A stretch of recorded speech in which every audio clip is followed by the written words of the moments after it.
लिए थे। तो चैप्टर नंबर 3 जो है that is related to memorandum and articles. तो एक बड़ा चैप्टर है, उस पे जाने से पहले मैं कुछ छोटे टॉपिक्स कंप्लीट करवा देता हूँ, फिर अपने वो चैप्टर लेंगे क्योंकि वो टाइम कंज्यूमिंग भी है। बाद में चलते हैं उस पर। आप चैप्टर नंबर 4 पे आ जाओ, 4A।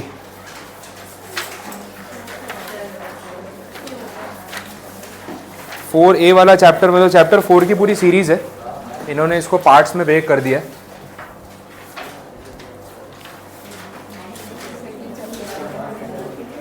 हाँ, आपके ओल्ड सिलेबस का सेकंड चैप्टर, वो यहाँ पे 4th चैप्टर है। चलिए शुरू करते हैं। सबसे पहले शेयर कैपिटल की बात यहाँ पे हो रही है चैप्टर 4 में। जो फर्स्ट पार्ट ए है उसमें उसी के बारे में एक्सप्लेन किया हुआ है। तो इंट्रोडक्शन देख लेते हैं, कैपिटल का मतलब क्या है। तो बिज़नेस में आपने जो भी पैसा लगाया दैट इज़ कैपिटल। तो अगर कंपनी के फॉर्म में अगर आप पैसा लगा रहे हो तो वहाँ पे इन्वेस्ट करने वाला एक पर्सन नहीं है, मोर देन वन पीपल। तो कैपिटल में सबका अपना अपना हिस्सा है। हर एक हिस्से को हम क्या बोलते हैं, it is called a share. और आप उसको as a shareholder hold कर रहे हो तो आपको या तो मेंबर बोला जाएगा, शेयर होल्डर बोला जाएगा, और उस कैपिटल को शेयर कैपिटल नाम दिया जाएगा। This is a very common terminology जो यहाँ पे यूज़ की है। अब कैपिटल कौन कौन से टाइप की होती है वो इन्होंने एक्सप्लेन किया। तो अपने देखते हैं, जब शेयर या मतलब कैपिटल को पार्ट्स में डिवाइड किया जाता है, हर एक पार्ट को शेयर बोलते हैं, तो उसकी कुछ वैल्यू फिक्स करते हैं, बेसिक वैल्यू, जिसको अपने बोलेंगे फेस वैल्यू। तो हर इक्विटी शेयर की एक फेस वैल्यू होती है। It can be 1 rupee, it can be 10 rupee, it can be 100 rupee. Company decide करती है कि उनको अपने एक शेयर की कितनी वैल्यू रखनी है। अब वो 1 या उसके मल्टीपल्स में, यूनिट्स में, टेंस में हो सकती है, कोई प्रॉब्लम नहीं है। अब टाइप्स ऑफ कैपिटल में क्या क्या बोला है वो देखो। सबसे पहला पॉइंट है नॉमिनल, ऑथोराइज्ड या फिर रजिस्टर्ड कैपिटल। इसका मतलब मैक्सिमम लिमिट। ऑथोराइज कैपिटल का मतलब हम जब कंपनी का मेमोरेंडम ड्राफ्ट करते हैं तो उसके अंदर एक लिमिट सेट करते हैं कि at any point of time maximum हम कितना अमाउंट जो है वो रेज कर सकते हैं। So that is called authorise capital. इसके दूसरे नाम भी है, नॉमिनल कैपिटल बोल लो आप या फिर रजिस्टर्ड कैपिटल बोल लो। यहाँ पे कुछ नंबर्स नोट कर लेना एज एन एग्जाम्पल कि आपको क्वांटिटी ध्यान रहेगी। अज्यूम कर लेते हैं कंपनी की ऑथोराइज कैपिटल हम रख रहे हैं 100 करोड़। आप लिख लो उसको, मैंने EET में भी आपको लिखवाया था, तो क्या ध्यान रहेगा। ठीक है। दूसरा जो टर्म है इशूड कैपिटल, मतलब अभी कितना पैसा रेज कर रहे हैं। 100 करोड़ तो लिमिट रखी है, ज़रूरी थोड़ी आज 100 करोड़ की ज़रूरत है, हमें अभी 10 करोड़ की ज़रूरत है। तो हमने इशूड कैपिटल के नाम पे ऑफर कर दिया लोगों को 10 करोड़ रुपीज़ कि भाई इतना पैसा हमें चाहिए, इतने शेयर हम बेच रहे हैं, 10 करोड़ रुपीज़। फिर सब्सक्राइब्ड। अब आपको पता है एक प्रोविज़न होता है मिनिमम सब्सक्रिप्शन 90% वाला। तो जितना ऑफर करेंगे उसका 90% सब्सक्रिप्शन आना चाहिए। मान लेते हैं 95% आ गया, तो 9.5 करोड़ इज़ सब्सक्राइब्ड कैपिटल।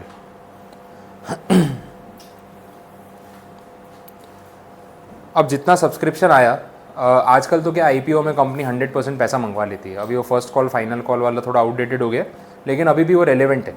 तो जितना आपने मंगवाया सब्सक्राइब में से उसको हम बोलेंगे कॉल्ड अप, जितना नहीं मंगवाया उतना अनकॉल्ड। मान लेते हैं 50% मंगवा लिया, तो 9.5 करोड़ में से 50% आपने मंगवाया, दैट इज़ 4.75 करोड़। ठीक है, तो आप लिख लो उतना कॉल्ड अप कैपिटल 4.75 करोड़ 50% के रेशियो पे।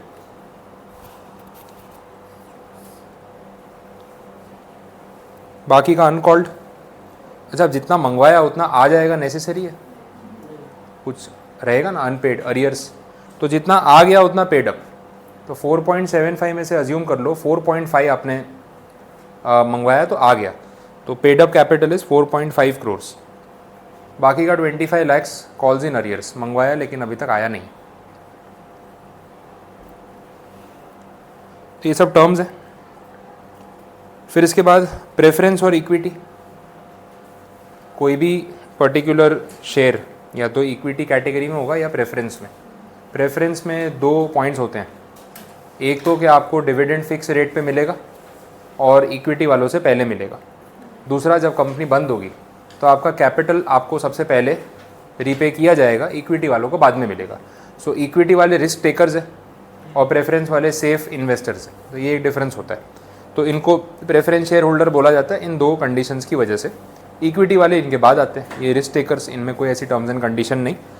इसमें एक आगे कैटेगरी आएगी DVR shares, differential voting rights, लेकिन वो जब अपने उस पॉइंट पे पहुंचेंगे तब बात करेंगे, अभी उसका कोई रेफरेंस नहीं है यहाँ पे। नेक्स्ट पॉइंट देखो, टाइप्स ऑफ प्रेफरेंस शेयर्स ये आपने 12th में पढ़ा हुआ है, रिवीजन है सिर्फ।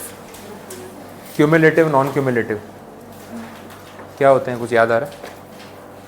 क्यूमुलेटिव, नॉन क्यूमुलेटिव रिकॉल करके देखो। हाँ, डिविडेंड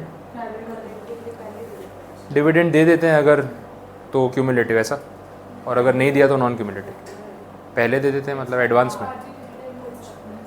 हाँ, मतलब बाद में डिविडेंड, एक पर्टिकुलर शेयर एक पर्टिकुलर ईयर में डिविडेंड नहीं दिया और तो अगले साल देना पड़ेगा ये वाला, या एडअप हो जाएगा, क्यूमुलेट होता जाएगा। तो मतलब देना तो है ही। तो 2021 का डिविडेंड बाकी है तो 2022 में दोनों साल का देना पड़ेगा, आप उससे बच नहीं सकते, तो उसको बोलेंगे क्यूमुलेटिव प्रेफरेंस शेयर्स। और अगर अदरवाइज हो कि जिस साल का है अगर उस साल में दे दिया तो ठीक है, नहीं तो भूल जाओ, तो नॉन क्यूमुलेटिव। क्यूमुलेट या अक्यूमुलेट नहीं होगा वैसे, ठीक है। तो ये कैटेगरी है। कन्वर्टिबल, नॉन कन्वर्टिबल कन्वर्ट हो सकता है या नहीं दूसरी कैटेगरी में, अगर हो सकता है इक्विटी में कन्वर्ट तो कन्वर्टिबल, अदरवाइज नॉन कन्वर्टिबल।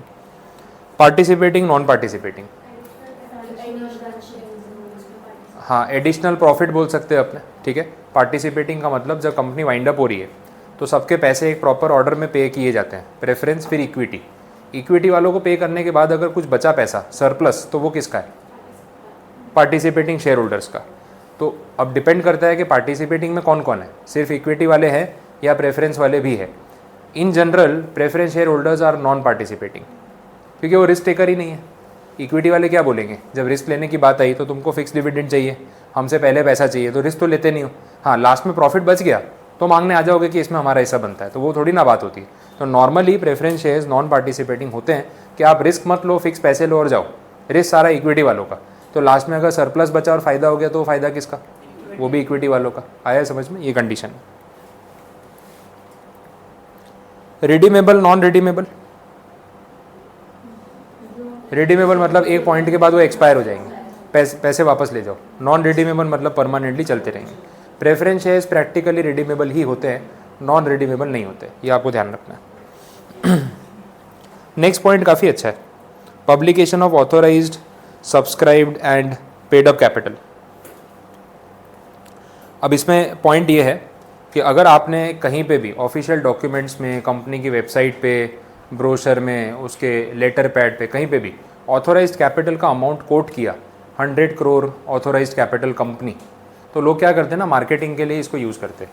देखो ऑथोराइज्ड कैपिटल तो लिमिट है, वो तो सिर्फ लिखवाई हुई है, उसके हिसाब से आपको स्टैम्प ड्यूटी देनी पड़ती है परसेंटेज में। चलो वन टाइम एक्सपेंस है, सब जगह लिखेंगे 100 करोड़ कंपनी, तो बाकी लोगों को क्या लगेगा, बहुत बड़ी कंपनी हो गया, 100 करोड़ की कंपनी है। अब किसको समझ आता है ऑथोराइज्ड कैपिटल क्या होता है? आपको समझ में आता है, बाकी सबको आता है। कितने लोग कंपनी लॉ पढ़ते होंगे दुनिया में, उनको क्या मालूम? तो इन्फ्लुएंस हो जाएंगे ना, तो वो गलत तरीका हो गया मार्केटिंग करने का। तो इन्होंने एक प्रोविज़न बना दिया सेक्शन 60 में, वहाँ पे ऐसा बोला कि जहाँ जहाँ ऑथोराइज्ड कैपिटल आप नंबर्स में कोट करोगे वहाँ पेड अप कैपिटल भी कोट करनी पड़ेगी। समझ आए? तो पैसे उठाए मार्केट से 2 करोड़, लिमिट सेट की 100 करोड़, तो खाली 100 करोड़ लिखोगे तो नहीं चलेगा, लिखना पड़ेगा कि 100 करोड़ की कंपनी है हम, लेकिन फिलहाल हमारी कैपिटल 2 करोड़ है। तो असली औकात पता चल जाएगी कि 100 करोड़ की कंपनी है, 2 करोड़ की कंपनी है, पता चला। तो ये प्रोविज़न बना दिया और बोला अगर ये नहीं फॉलो करोगे तो पेनल्टी लगेगी, वो भी आप देख लो। कंपनी पे पेनल्टी है 10,000 रुपये, ऑफिसर पे पेनल्टी है 5,000 रुपये पर डिफ़ॉल्ट। तो ऐसे अगर 100 जगह डॉक्यूमेंट बांट दिए ना आपने तो वो मल्टीप्लाई हो जाएगा। तो ये पेनल्टी जो है ना वो लैक्स में, करोड़ में चली जाएगी। और MCA वाले पेनल्टी लेने में कोई शर्म नहीं करते, पेनल्टी करोड़ में जाती है और भरनी पड़ती है। तो ये बहुत सीरियस मैटर हो जाता है। कंपनी लॉ की पेनल्टी अपना वो ट्रैफिक वाली पेनल्टी नहीं है कि 100, 200, 300 का चालान आया, भरा नहीं भरा।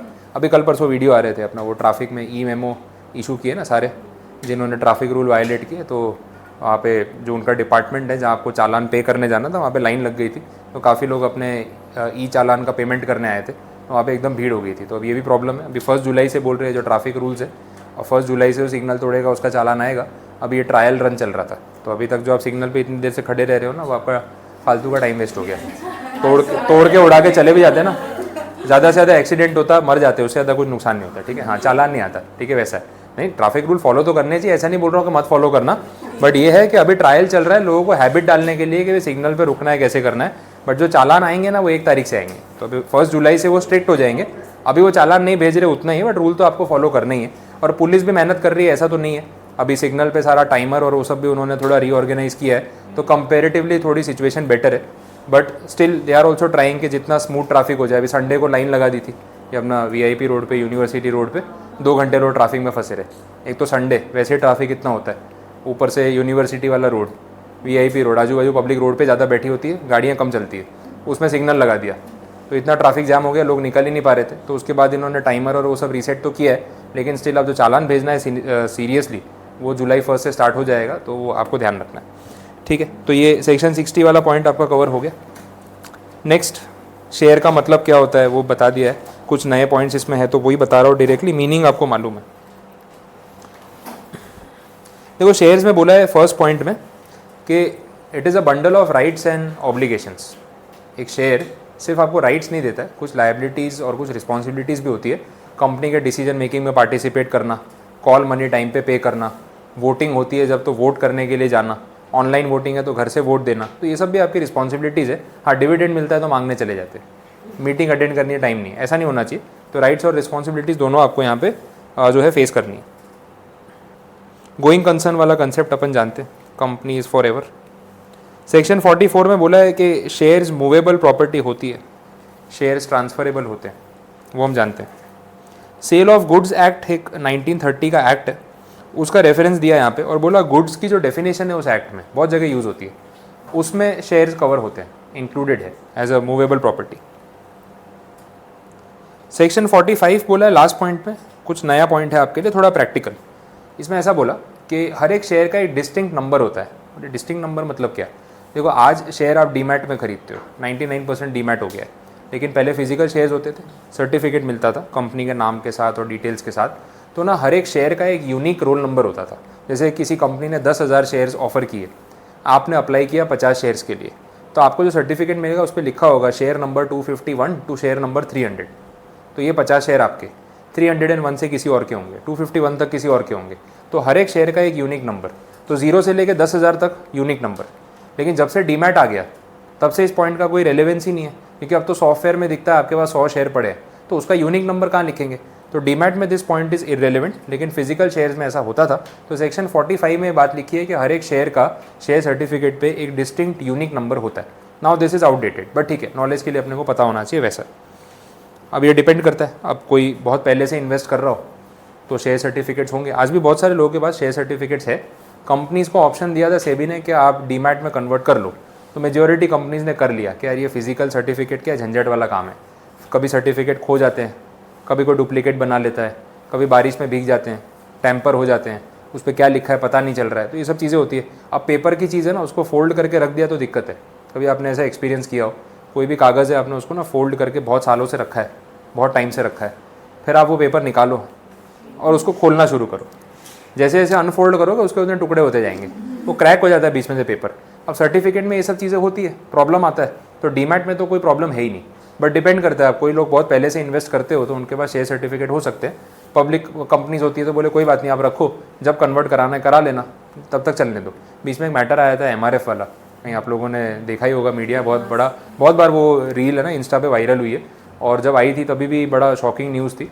तो वो एक बंदे ने ना ये CNBC और ये सब चैनल जो आते हैं ना अपने स्टॉक मार्केट वाले, सुबह सुबह न्यूज़ चल रही होती, तो अभी कल भी मैं देख रहा था एक कोई ये स्टॉक मार्केट में चैनल चला रहा था, उसके ऊपर सेबी ने एक्शन लिया और कुछ कितने 250 करोड़ या पता नहीं कुछ 2.5 करोड़ का कुछ अमाउंट, 2.5 करोड़ की कुछ पेनल्टी लगाई उस पर। वही कर रहा था, स्टॉक की टिप्स और इनसाइडर ट्रेडिंग टाइप की न्यूज़ थी। तो ये MRF वाले बंदे ने क्या किया, एक कोई उसने CNBC पे फ़ोन किया लाइव स्टूडियो में, तो वो लोग क्या कॉल्स लेते हैं कि भाई किसी को कोई क्वेरी है तो आप फ़ोन करो हमें। तो उसने बोले मेरे दादाजी के कुछ शेयर सर्टिफिकेट्स मिले हैं पुराने, MRF कंपनी के हैं, और मुझे उनको डीमैट में कन्वर्ट कराना है, तो क्या प्रोसीजर है मुझे पता नहीं, आप गाइड कर दो। तो एंकर ने पूछा भाई कौन से शेयर है, कितने हैं? बोले MRF कंपनी के। अब MRF कंपनी का शेयर आज की डेट में 1.25 लाख रुपये का एक है, जबकि ये न्यूज़ है तब 70,000 का एक शेयर था 1.5-2 साल पहले।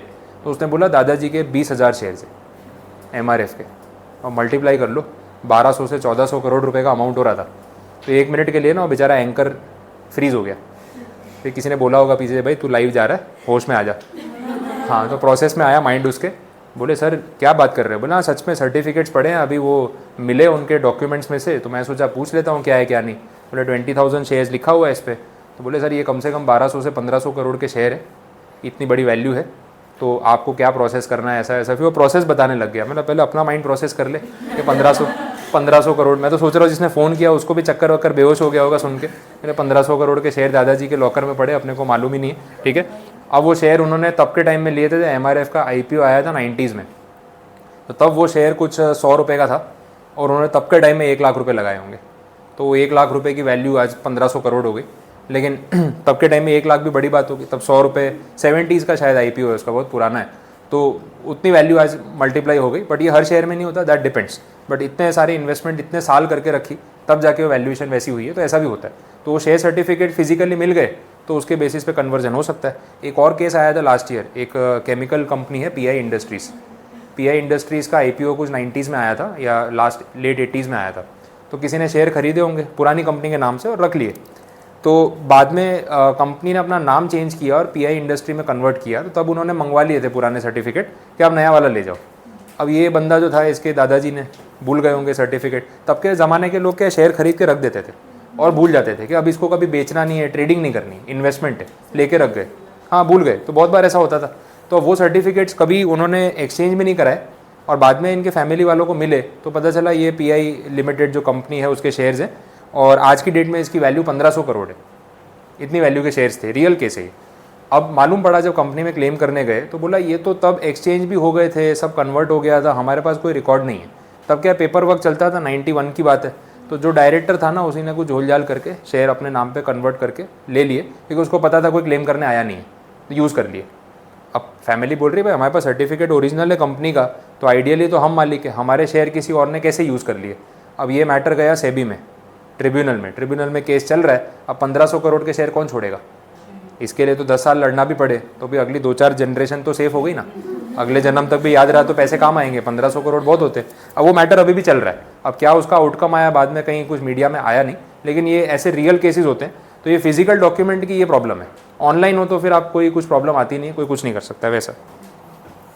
चल देखें next, kinds of shares, repeat answer, preference and equity अभी डिस्कस किया ना, सेम आंसर है, आप एक बार रीड करके छोड़ देना चलेगा बस। तो ये चैप्टर कंप्लीट है। हाँ छोटा सा टॉपिक था, इंट्रोडक्शन ही था, ज़्यादा कुछ है नहीं इसमें। नया स्टार्ट करूँ आज के कल? हाँ तो पूछूंगा तो कल ही बोलोगे ना, ऑब्वियस मेरा क्वेश्चन ही गलत है।